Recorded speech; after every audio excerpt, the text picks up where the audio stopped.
ദൈവപരിപാലനയിൽ ആശ്രയം. വീണ്ടും അവൻ ശിഷ്യരോട് അരുളിച്ചെയ്തു, അതിനാൽ ഞാൻ നിങ്ങളോട് പറയുന്നു, എന്തു ഭക്ഷിക്കുമെന്ന് ജീവനെ പറ്റിയോ എന്തു ധരിക്കുമെന്ന് ശരീരത്തെ പറ്റിയോ നിങ്ങൾ ആകുലരാകേണ്ട. എന്തെന്നാൽ ജീവൻ ഭക്ഷണത്തിനും ശരീരം വസ്ത്രത്തിനും ഉപരിയാണ്.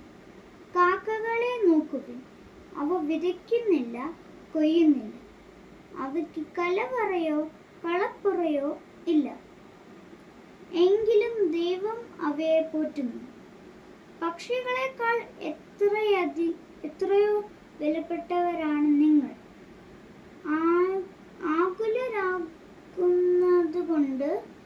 ആയുസ്സിന്റെ ദൈർഘ്യം ഒരു മുഴം കൂടി നീട്ടാൻ നിങ്ങളിൽ ആർക്ക് സാധിക്കും?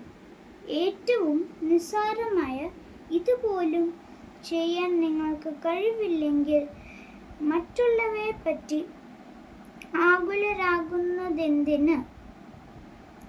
ലില്ലികളെ നോക്കുവിൻ, അവ നൂൽ നൂലിക്കുകയോ വസ്ത്രം നെയ്യുകയോ ചെയ്യുന്നില്ലല്ലോ.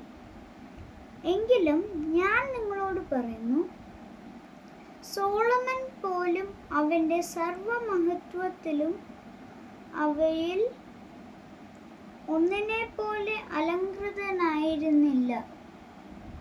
ഇന്നുള്ളതും നാളെ തീയിലെറിയപ്പെടുന്നതുമായ വയലിലെ പുല്ലിനെ ദൈവം ഇത്രമാത്രം അണിയിക്കുമെങ്കിൽ അല്പവിശ്വാസികളെ, നിങ്ങളെ എത്രയധികം അണിയിക്കുകയില്ല. എന്തു തിന്നണമെന്നോ എന്തു കുടിക്കണമെന്നോ അന്വേഷിക്കേണ്ട, ആകുലചിത്തരാകുകയും വേണ്ട. ഈ ലോകത്തിന്റെ ജനതകളാണ് ഇതെല്ലാം അന്വേഷിക്കുന്നത്.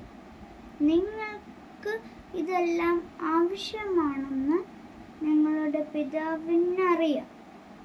നിങ്ങൾ അവിടുത്തെ രാജ്യം അന്വേഷിക്കുക, ഇവയെല്ലാം അതോടൊപ്പം നിങ്ങൾക്ക് ലഭിക്കും. ചെറിയ അജഗണമേ, ഭയപ്പെടേണ്ട. എന്തെന്നാൽ നിങ്ങൾക്ക് രാജ്യം നൽകാൻ നിങ്ങളുടെ പിതാവ് പ്രസാദിച്ചിരിക്കുന്നു.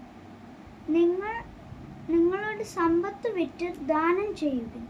പഴകിപ്പോവാത്ത പണസഞ്ചികൾ കരുതി വയ്ക്കുവിൻ. ഒടുങ്ങാത്ത നിക്ഷേപം സ്വർഗത്തിൽ സംഭരിച്ചു വയ്ക്കുവിൻ. അവിടെ കള്ളന്മാർ കടന്നു വരികയോ ചിതൽ നശിപ്പിക്കുകയോ ചെയ്യില്ല. നിന്റെ നിക്ഷേപം എവിടെയോ അവിടെ നിന്റെ ഹൃദയവും